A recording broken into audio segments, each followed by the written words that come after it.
Rarara ya bawa Dadi Hikima wanda aka sani da Abale a fim a duniya kyautar tsaleliyar mota mai suna Continuous Discussion.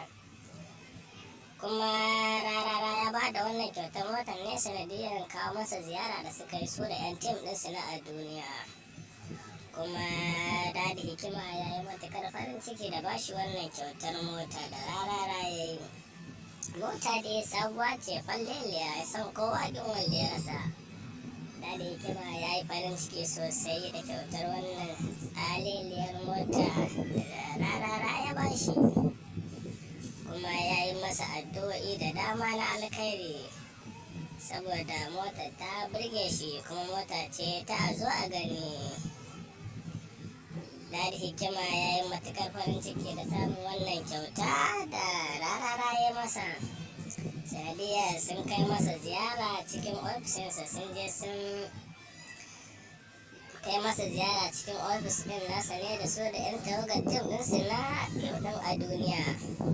A yayin da Dadi Hikima ya ba wa Rarara kyauta na awardin na wannan fim nasu mai suna a duniya.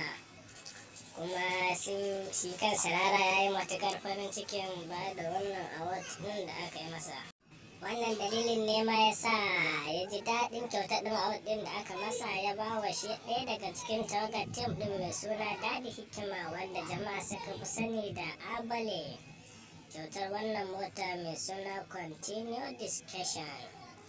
Mota ta yi gataran ta yi don kolon ba mata ba, ta yadda za ku tabbatar cewa mota sabuwa falleliya ce stars abinta.